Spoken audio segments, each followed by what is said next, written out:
Hi friends, कैसे हैं आप सब। उम्मीद करती हूँ आप सभी अच्छे होंगे। मैं सुमन पटेल आपके अपने यूट्यूब चैनल ग्लोबल क्लासेस में एक बार फिर आपका स्वागत करती हूँ। अगर आप चैनल पर पहली बार हैं तो प्लीज़ चैनल को सब्सक्राइब कर लीजिए और बेल आइकन को प्रेस कर लीजिए ताकि जो भी वीडियो मैं अपलोड करूँ सबसे पहले नोटिफिकेशन आप तक पहुँचे। तो चलिए शुरू करते हैं क्लास। आज हम देखेंगे, कल हमने हिंदी का मॉडल पेपर फर्स्ट देखा था जिसमें फर्स्ट क्वेश्चन का डिस्कशन हमने किया था आपके साथ। तो अब हम देखेंगे सेकंड नंबर क्वेश्चन। ये भी क्वेश्चन आपको 5 नंबर दे के ही जाएगा, 5 नंबर आपका पक्का करेगा ये वीडियो, ठीक है। तो आप प्लीज़ वीडियो को स्किप मत करिएगा, पूरा देखिएगा और हो सके तो अपने फ्रेंड्स के पास भी शेयर करिएगा। और इसमें से आपको 5 नंबर तो कंफर्म है कि आप 5 नंबर इसमें से लेके ही जाएंगे, ठीक है। तो ध्यान से देखिएगा वीडियो को। चलिए शुरू करते हैं। देखिए, आपका जो टॉपिक है ये है हिंदी पद्य विकास का संक्षिप्त परिचय, ठीक है। इसमें से 5 नंबर आपका क्लियर है, तो ध्यान से पूरा वीडियो देखिएगा लास्ट तक, ठीक है। और इसमें जो चीज़ें आपके समझने लायक होंगी उसको समझेंगे, क्योंकि ये आप ही का सिलेबस है तो बिल्कुल आप क्लियर इसको समझेंगे। और देखिए, एग्ज़ाम की तैयारी कैसे करनी है इससे रिलेटेड वीडियो मैं आपको कल सुबह तक दे दूँगी, तो आप वो वीडियो देख लीजिएगा और आप अपना एक टाइम टेबल बना लीजिएगा कि आपको पढ़ना कैसे है, क्योंकि अब आपके एग्ज़ाम में बहुत ज़्यादा समय नहीं बचा है। तो देखिए, सबसे पहले देखते हैं हम कि हिंदी पद्य विकास का संक्षिप्त परिचय, ठीक है बच्चों। उसके बाद है आपका रीतिकाल एवं आधुनिक काल, ये आपका टॉपिक है, ओके। इसमें आप देखेंगे रचना और रचयिता, ठीक। जो रचना है उसके रचयिता कौन है, ठीक है। सबसे पहला आपका है प्रिय प्रवास, ठीक। प्रिय प्रवास जो रचना है ये इसकी रचयिता कौन है, ये किसकी रचना है, क्वेश्चन आपसे ऐसे ही पूछेगा, ठीक है। तो देखिए, अयोध्या सिंह उपाध्याय हरिऔध, इनकी जो है रचना है, क्या इनकी रचना है, इनकी रचना है प्रिय प्रवास। आपसे क्वेश्चन पूछ सकता है कि अयोध्या सिंह उपाध्याय हरिऔध की रचना का नाम लिखिए, ठीक है। तो आप लिख देंगे प्रिय प्रवास, ओके। अब नेक्स्ट क्वेश्चन देखेंगे। देखिए, रचना है रेणुका कुरुक्षेत्र, उर्वशी, रसवंती, हारे को हरिनाम, ठीक है। ये जो है इतनी रचना है, 1 2 3 4 और 5 रचनाएं किसकी है, रामधारी सिंह दिनकर जी की, ओके। देखिएगा, ध्यान से इसको पढ़िएगा और इसको अगर आप ध्यान से पढ़ लेते हैं, वीडियो को अगर 2-3 बार आप रिपीट, क्योंकि अब तो आपके पास टाइम है नहीं कि आप नोट्स बनाएंगे उसके बाद उसको रिवीजन करेंगे। आप वीडियो को ही 2-3 बार रिपीट देखिएगा, आपको जो क्वेश्चन है वो बिल्कुल क्लियर होता जाएगा, ठीक है। आगे देखेंगे, मधुशाला और मधुबाला किसकी रचना है, तो हरिवंश राय बच्चन जी की, ठीक है। आगे देखिएगा, आगे है आपका सूर सागर सूर सुरावली साहित्य लहरी किसकी रचना है, तो सूरदास की।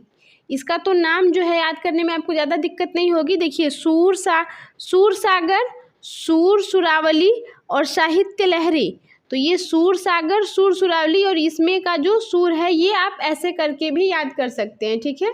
सूरदास जी की रचना है। आगे देखेंगे, प्रेम वाटिका किसकी रचना है, रसखान जी की, ठीक है। आगे देखेंगे, युगांत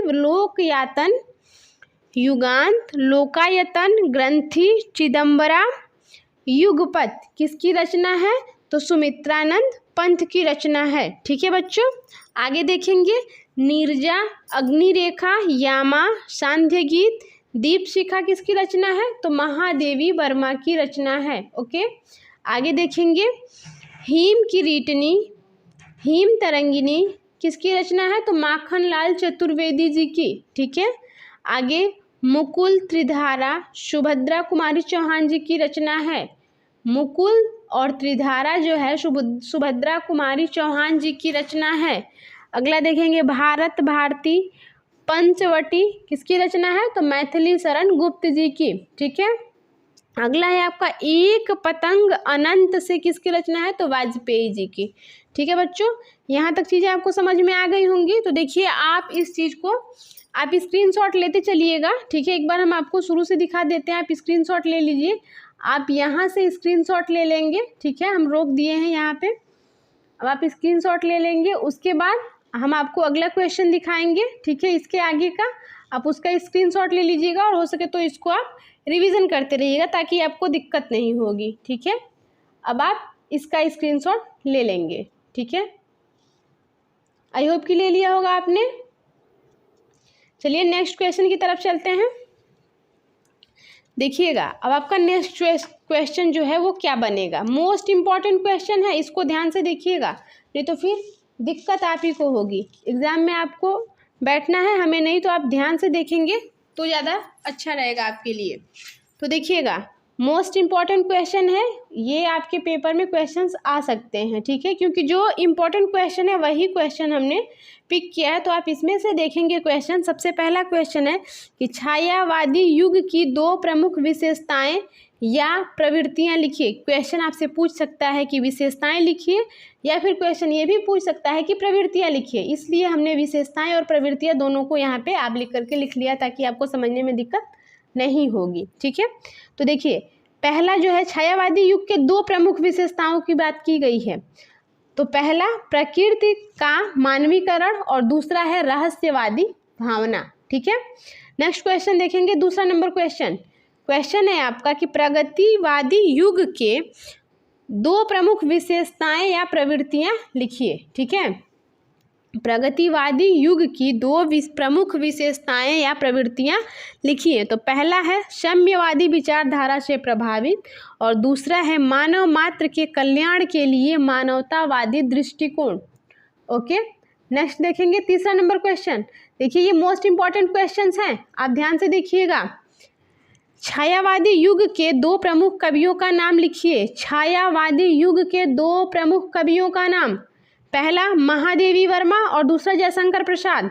ठीक है, अगला देखेंगे, अगला क्वेश्चन है आपका चौथा नंबर, प्रगतिवादी युग के 2 प्रमुख कवियों का नाम लिखिए। प्रगतिवादी युग के 2 प्रमुख कवियों के नाम लिखने हैं, पहला सुमित्रानंदन पंत और दूसरा रामधारी सिंह दिनकर। ठीक है, आगे देखेंगे पांचवा नंबर क्वेश्चन, रीतिकाल के 2 प्रमुख कवियों का नाम लिखिए। रीतिकाल के कवियों की नाम पूछा गया है यहाँ पे। तो रीतिकाल के कवियों का नाम, पहला बिहारी और दूसरा भूषण। ठीक है, आगे देखेंगे छठा नंबर क्वेश्चन है आपका कि रीतिकाल के 2 प्रमुख विशेषताएं या प्रवृत्तियां लिखिए। ठीक है, विशेषताएं या प्रवृत्तियां कुछ भी आपके क्वेश्चन में दे सकता है, या तो ये पूछेगा या फिर ये पूछेगा, दोनों में से कोई एक क्वेश्चन पूछता है, आपको यही लिखना है। ठीक है बच्चों, तो देखिए क्वेश्चन है आपका श्रृंगार रस, आंसर है आपका श्रृंगार रस की प्रधानता। ठीक है, और दूसरा है आपका काव्य में कला पक्ष की प्रधानता। ठीक है, क्वेश्चन एक बार और देखेंगे, रीतिकाल के 2 प्रमुख विशेषताएं या प्रवृत्तियां लिखिए। इसका आंसर होगा श्रृंगार रस की प्रधानता, काव्य में कला पक्ष की प्रधानता। ओके, नेक्स्ट देखेंगे, रीतिकाल के 2 प्रमुख कवियों तथा उनकी रचनाओं के नाम लिखिए। रीतिकाल के 2 प्रमुख कवियों तथा उनकी रचनाओं के नाम लिखिए। तो आंसर देखेंगे, देखिए अभी हमने आपको ऊपर ये चीज़ बताया है, तब तक आपका नीचे एक क्वेश्चन आ गया। ठीक है, अब हम इसमें बस कवियों का पूछा था, इसमें कवि तथा उनकी रचनाओं के बारे में भी पूछा है। तो देखिए बिहारी कवि, रीतिकाल के कवि बिहारी और भूषण हैं। तो बिहारी की रचना क्या है, बिहारी सतसई, इसमें 700 दोहे हैं, 2 रचनाएं इनकी हो गई। ठीक है, सॉरी इनकी एक ही रचना बिहारी सतसई, जिसमें जो है 700 दोहे हैं। ओके, अगला भूषण की रचना शिवराज भूषण, छत्रसाल दशक और शिवा बावनी। ओके, तो चलिए आई होप कि आपको ये चीज़ें बिल्कुल क्लियर समझ में आ रही होंगी। अब हम देखेंगे 8वां नंबर क्वेश्चन। 8वां नंबर क्वेश्चन क्या है आपका, 8वां नंबर आपका क्वेश्चन है कि आधुनिक काल की 2 प्रमुख विशेषताओं का उल्लेख कीजिए। आधुनिक काल की 2 प्रमुख विशेषताओं का उल्लेख कीजिए। तो पहला है आपका देश प्रेम की भावना, दूसरा है आपका गीत काव्य की प्रधानता। ओके, नेक्स्ट देखेंगे 9वां नंबर क्वेश्चन, द्विवेदी युग के 2 प्रसिद्ध कवियों का नाम लिखिए। पहला है आपका मैथिली शरण गुप्त, साकेत, भारत भारती, यशोधरा। ठीक है, देखिए इसमें पूछा है बस द्विवेदी युग के 2 कवियों के 2 प्रसिद्ध कवियों का नाम। ठीक है, हमने कवियों के नाम के साथ साथ उनकी रचनाएं भी लिखी है। मैथिली शरण गुप्त, साकेत, भारत भारती और यशोधरा। ठीक है। और दूसरा जो है अयोध्या सिंह उपाध्याय, हरिऔंध, इनकी रचना प्रिय प्रवास और रस कलश। ठीक है। आगे देखेंगे, प्रयोगवादी धारा के किन्हीं दो कवियों और उनकी एक एक रचना का उल्लेख कीजिए। देखिए, अगर आपसे बस कवि पूछ रहा है तो आपको कवि का ही नाम देना है। यहाँ पे ये मेरी गलती है कि यहाँ पे बस कवि का नाम पूछा और हमने यहाँ पे रचना भी दिया है, लेकिन आपको एडवांस कुछ नहीं करना है। जो क्वेश्चन आपसे पूछा जा रहा है बस आपको वही आंसर देना है। ठीक है बच्चों। तो देखिए, प्रयोगवादी धारा के किन्हीं दो कवियों और उनकी एक एक रचना का उल्लेख कीजिए। तो देखिए, प्रयोगवादी धारा का बोला है तो सच्चिदानंद, हीरानंद, वात्स्यायन, इनको अज्ञेय से के नाम से भी जाना जाता है। इनकी रचना है आंगन के पार द्वार। ठीक है। दूसरे हैं कवि जो हैं, ये हैं आपके दूसरे प्रयोगवादी धारा के जो कवि हैं, ये हैं धर्मवीर भारती, इनकी रचना है अनुप्रिया। ठीक है। अब देखेंगे लास्ट क्वेश्चन है आपका जो बहुत ज़्यादा इम्पोर्टेंट है। वनली यही क्वेश्चन नहीं, ये 11 के 11 क्वेश्चंस बहुत इंपॉर्टेंट हैं। तो प्लीज़ आप इसको देखिए, आपसे एक रिक्वेस्ट है, अगर आप 90% 90+ लाना चाहते हैं तो आपको ये जितने भी वीडियो है ना उसको देखना आपके लिए बहुत ही ज़्यादा हेल्पफुल होगा। और हाँ, अगर जैसे तैसे पास करना चाहते हैं तो फिर तो वो तो आपके ऊपर है कि आप कैसे पढ़ाई कर रहे हैं। लेकिन अगर आप 90+ लाना चाहते हैं तो प्लीज़ वीडियो को एंड तक देखा करिए और वनली देखा मत करिए, आप उसको समझा करिए, उसको अपने दिमाग में रखा भी करिए। ठीक है। तो देखेंगे लास्ट क्वेश्चन, प्रयोगवादी कविता के किन्हीं दो विशेषताओं का या प्रवृत्तियों का उल्लेख कीजिए। ठीक है। तो देखिए, पहला कुंठा और निराशा का स्वर, दूसरी विशेषता मुक्तक शैली का प्रयोग। आई होप कि आपको ये बिल्कुल क्लियर समझ में आ रहा होगा। अब देखिएगा, अब आपका दूसरा जो क्वेश्चन बनेगा वो बनेगा कैसे। ठीक है। जो दूसरा क्वेश्चन आपका बनेगा वो किस हिसाब से बनेगा, अगर आपने वीडियो अच्छे से देखा है, ध्यान से देखा है, तो ये सारा क्वेश्चन आप खुद से कर लेंगे। और अगर आप ये क्वेश्चन कर ले रहे हैं तो आप हमको कमेंट में इसका आंसर ज़रूर बताएंगे। ठीक है। दूसरा का क ख ग 3 क्वेश्चन आपसे पूछेगा। और ये जो है देखिए, छायावाद की 2 विशेषताएं लिखिए।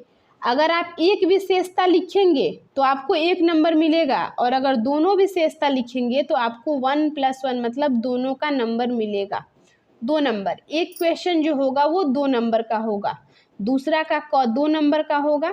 प्रगतिवादी युग की 2 प्रवृत्तियों का उल्लेख कीजिए, तो ये भी जो है आपका होगा 2 नंबर का। ठीक है, क्योंकि यहाँ पे 2 प्रवृत्तियों का उल्लेख मांगा है, तो ये भी 2 नंबर का और ये भी 2 नंबर का। ठीक है। उसके बाद आपका ग जो है ये बनेगा क्वेश्चन कि किसी एक प्रगतिवादी कवि का नाम लिखिए, अथवा या तो आप इसका आंसर लिखिए या फिर इसका आंसर लिखिए, आपके ऊपर है। निम्नलिखित रचनाओं में से किसी एक रचना के रचयिता का नाम लिखिए। ध्यान से देखिएगा, निम्नलिखित रचनाओं में से किसी एक रचना के रचयिता का नाम लिखिए। लोकायतन, युगपंथ, रश्मि, हिम तरंगिनी और अग्निरेखा, ये पांचों जो है हमने अभी आपको जब वीडियो शुरू हुआ था तभी हमने जो कॉलम बनाया था रचना और रचयिता का, उसमें ये क्वेश्चन सारे क्वेश्चन का आंसर है।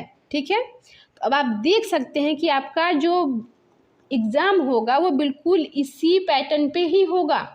ठीक है बच्चों, अगर आप ये 15 मिनट का वीडियो अगर देख लेते हैं, इसको अगर समझ लेते हैं, याद कर लेते हैं, तो आपको 90+ लाने से कोई नहीं रोक सकता है। आप खुद नहीं रोक पाएंगे खुद को।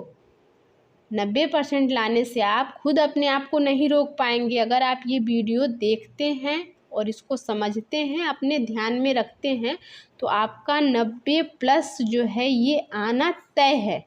ठीक है बच्चों, तो प्लीज़ अगर वीडियो अच्छा लगा हो तो वीडियो को लाइक कर दीजिएगा, और चैनल को आपने अब तक सब्सक्राइब नहीं किया है तो प्लीज़ चैनल को अब तो सब्सक्राइब कर ही लीजिए, क्योंकि आपको यहाँ पे सबसे बेहतर कंटेंट मिलेगा और जो आपके एग्ज़ाम के लिए बहुत ही ज़्यादा हेल्पफुल होगा। तो चलिए आज के लिए बस इतना ही, कल मिलते हैं अगले क्वेश्चन के साथ। तब तक के लिए बाय बाय, जय हिंद, जय भारत।